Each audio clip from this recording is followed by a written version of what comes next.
নমস্কার বন্ধুরা, সোমা কিচেনে আপনাদের সবাইকে স্বাগত। আজকে আবারও একটা নতুন রেসিপি নিয়ে আপনাদের সামনে চলে এলাম। রেসিপিটা অবশ্যই প্রথম থেকে শেষ পর্যন্ত দেখার অনুরোধ রইল। আপনারা নিশ্চয়ই আমার হাতে মটরশুঁটি দেখতে পাচ্ছেন। আজকে আমি মটরশুঁটি দিয়ে একটা দুর্দান্ত স্বাদের মটর পনিরের রেসিপি আপনাদের সঙ্গে শেয়ার করব। এই মটর দিয়ে কিন্তু আমরা বিভিন্ন রকম রেসিপি বানিয়ে থাকি, মটরশুঁটির কচুরি বা মটরশুঁটি দিয়ে অনেক কিছু বানিয়ে থাকি, কিন্তু এই মটর পনিরের রেসিপিটা অসাধারণ লাগে। এই শীতের সিজনে খেতে খুবই অসাধারণ একটা রেসিপি।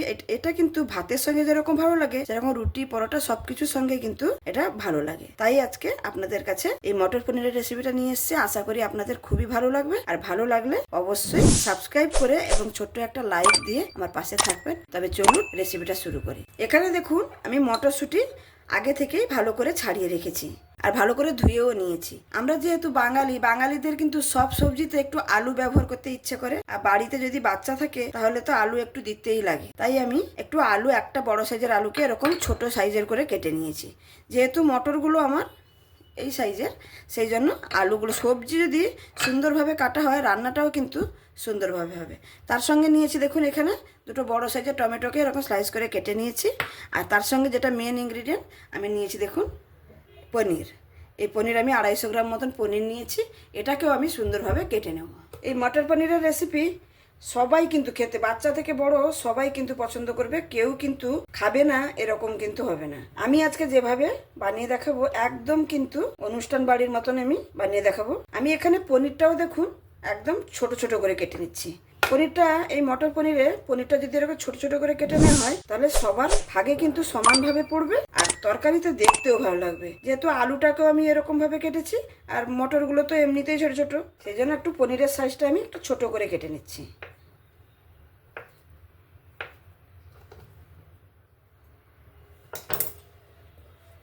দেখুন, এখানে আমার পনিরগুলো সুন্দরভাবে কাটা হয়ে গেল। পনিরটা কেটে একটা বাউলের মধ্যে তুলে রেখেছি। এবার একটা মিক্সারের জার নিয়েছি, একটা মশলা করে নেব। তার জন্য দিয়ে দেবো দেখুন, এখানে আদা কুচি, 3টা কাঁচা লঙ্কা আর 10টার মতন রসুনের কোয়া। এবার দিয়ে দেবো দুটো বড় সাইজের টমেটো এখানে আমি বেশি ব্যবহার করেছি এই কারণে গ্রেভিটা কিন্তু সুন্দর আসবে। আর গ্রেভিটা এখানে তো মটর পনিরে অন্য কোনো গ্রেভি নেই, টমেটো দিয়েই যথেষ্ট গ্রেভি হয়ে যাবে। এবার দিয়ে দেবো সামান্য একটু জল দিয়ে ভালো করে এটাকে মিহি পেস্ট করে নেব। মশলাটা মিহিভাবে পেস্ট করে নিয়েছি দেখুন, একদম মিহি পেস্ট করে নিতে হবে। এবার একটা বাটির মধ্যে আমি ঢেলে নিচ্ছি। এখানে তো মশলা সমস্ত বেটে নিলাম। এবার আমি রান্নাটা করে নেব। এখানে একটা কড়াই বসিয়ে নিয়েছি রান্নাটা করে নেওয়ার জন্য। এবার কড়াইতে পরিমাণ মতন একটু তেল দিয়ে দেব। তার পাশাপাশি এখানে একটা আমি সসপ্যান বসিয়ে নিয়েছি, তাতে কিছু পরিমাণ জল দিয়ে দিয়েছি। এখানে আমি মটরটাকে সেদ্ধ করে নেব। এদিকে কড়াইতে আমি তেল দিয়ে দিয়েছিলাম, তেলটা গরম হয়ে গেছে। কুচনো পেঁয়াজগুলো আমি বেরেস্তার মতন ভেজে নেব।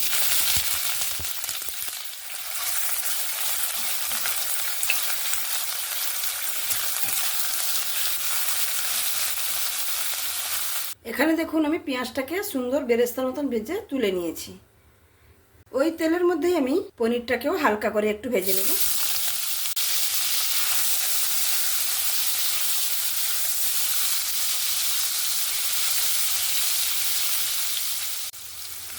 পনিরটাকে দেখুন একদম হালকা করে কিন্তু ভেজে নিয়েছি। এবার আমি তুলে নেব পনিরগুলো। সামান্য একটু তেল আছে, ওই তেলের মধ্যে আমি আলুগুলোকেও ভেজে নেব।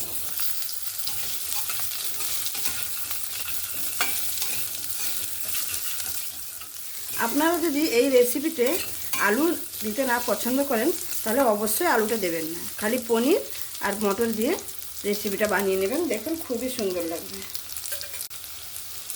সামান্য একটু লবণ দিয়ে দেব।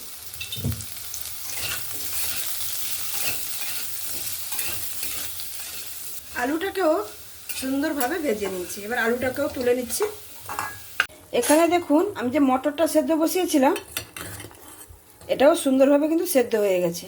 এটা কিন্তু আমি জল থেকে ছেঁকে নেব না, এরকম জলের মধ্যেই রেখে দেব। এর কারণ হচ্ছে, এটা যদি জলের মধ্যে রেখে যাওয়া যায় তাহলে মটরগুলো কিন্তু গোল গোল থাকবে। এটা জল থেকে ছেঁকে নিলে পরে স্কিনটা চুপসে চুপসে যাবে, দেখতে ভালো লাগবে না। এই জলের মধ্যে থাকলে কিন্তু স্কিনটা হবে না। আমি যখন রান্নাতে ব্যবহার করব তখন এটাকে ছেঁকে আমি রান্নাতে ব্যবহার করব। আমি ওই কড়াইতেই রান্নাটা করে নেব। তার জন্য পরিমাণ মতো একটু তেল দিয়ে দেব। তেলটা গরম হয়ে গেছে, এবার দিয়ে দেব গোটা জিরে আর একটা তেজপাতা। জিরে আর তেজপাতাটা সুন্দরভাবে ভেজে নিয়েছি। এবার বেটে রাখা টমেটো, আদা, রসুন, কাঁচা লঙ্কা এই পেস্টটা দিয়ে দেব। এখানে আমি মশলার পেস্টটা সম্পূর্ণভাবে দিয়ে দিয়েছি আর গ্যাসের ফ্লেমটাকে লো টু মিডিয়ামে করে রেখেছি, কারণ এটা পেস্ট যেহেতু গায়ে ছিটকে আসার সম্ভাবনা থাকতে পারে, সেই জন্য লো ফ্লেমে কিন্তু এই মশলাটাকে কষিয়ে নিতে হবে। এর সঙ্গে আমি দিয়ে দেব পরিমাণ মতো হলুদ, দিয়ে দেব ধনে গুঁড়ো, জিরে গুঁড়ো, ভালো কালারের জন্য একটু কাশ্মীরি লঙ্কার গুঁড়ো দেবো, আর সামান্য একটুখানি দেবো ঝাল লঙ্কার গুঁড়ো। এই ঝাল লঙ্কার গুঁড়োটা কিন্তু যে যার পছন্দ মতন, যে যেরকম ঝাল খেতে পছন্দ করে সেরকমভাবে দিয়ে দেবে। আমি যেহেতু এখানে কাঁচা লঙ্কা 3টা বেটে দিয়েছিলাম, সেই জন্য ঝাল লঙ্কার পরিমাণটা একটু কমই দিলাম। গুঁড়ো মশলাগুলো দেওয়ার পরে ভালো করে মিক্স করে নিয়েছি। গ্যাসের ফ্লেমটাকে একদম লোতে করে আমি ঢাকা দিয়ে দেবো। এরকম ঢাকা দিয়ে দিয়ে মশলাটাকে কষিয়ে নিতে হবে। যতক্ষণ সেখানে মশলাটা কষানো হচ্ছে, আমি এখানে আরেকটা পেস্ট বানিয়ে নেব। যে পেঁয়াজটাকে আমি ভেজে রেখেছিলাম সেইটা দিয়ে দেব, আর তার সঙ্গে দিয়ে দেব টক দই।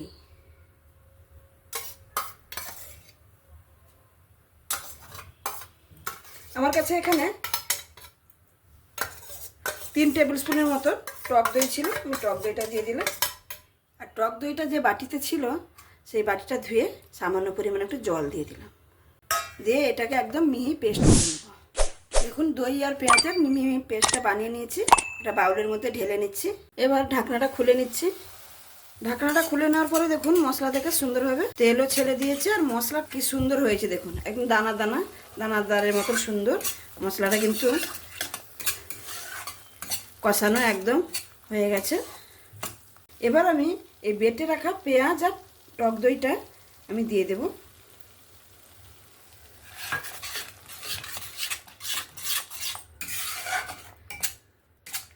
যেহেতু এখানে টক দইটা ব্যবহার করেছি, তাই আবারও 5 মিনিটের মতন আমি গ্রেভিটাকে কষিয়ে নেব। আবারও সেম পদ্ধতিতে ঢাকা দিয়ে দেবো, নাহলে কিন্তু গায়ে ছিটকে আসবে। 2-3 মিনিট পরে আমি ঢাকনাটা খুলে নিচ্ছি। দেখুন মশলার উপরে সুন্দরভাবে তেল কিন্তু চলে এসছে, আর আমি এখানে একটু অল্প পরিমাণে তেল ব্যবহার করেছিলাম। দেখুন গ্রেভিটা কত সুন্দর হয়েছে। দেখুন এখানে আমার মশলাটা কষানো একদমই রেডি। এবার আমি একে একে সব কিছু দিয়ে দেবো। দেখুন মটরগুলো দেখুন, জল থেকে আমি এই মাত্র ছেঁকে তুলেছি। দেখুন কীরকম গোল গোল আছে, কিন্তু চুপসে যায়নি। মটরগুলো দিয়ে দেবো প্রথমে, তার সঙ্গে দিয়ে দেবো ভেজে রাখা আলু, আর একই সঙ্গে পনিরটাও দিয়ে দেবো।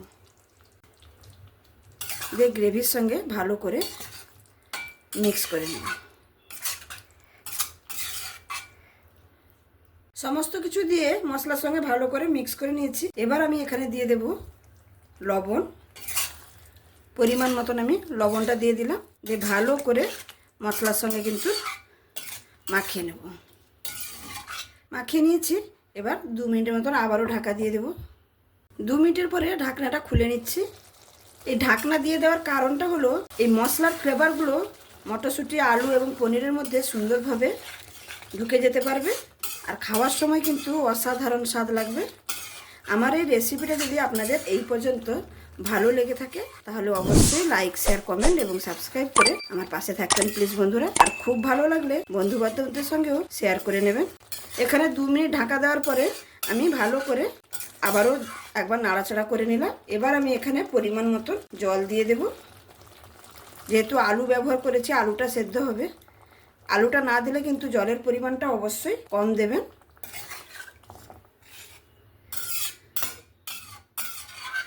আমি এখানে আমার পরিমাণ মতন জল ব্যবহার করেছি, আপনারা আপনাদের মতন করে জলটা ব্যবহার করবেন। আর এই রেসিপিটা কিন্তু বেশি পাতলাও না আর বেশি মোটাও না, এরকম হালকা গ্রেভি করে বানাবো। এবার আমি ঢাকা দিয়ে দেব 10 মিনিটের জন্য। 10 মিনিটের পরে আমি ঢাকনাটা খুলে নিচ্ছি। দেখুন রেসিপিটা কত সুন্দর হয়েছে। দেখুন দেখতে কতটা অপূর্ব হয়েছে। দেখুন রান্নাটা এখানে একদমই কমপ্লিট। নামানোর আগে একটু সামান্য গরম মশলার গুঁড়ো দিয়ে আর একটু কসুরি মেথি দিয়ে নামিয়ে নেব। গরম মশলার গুঁড়ো আর সামান্য একটু কসুরি মেথি।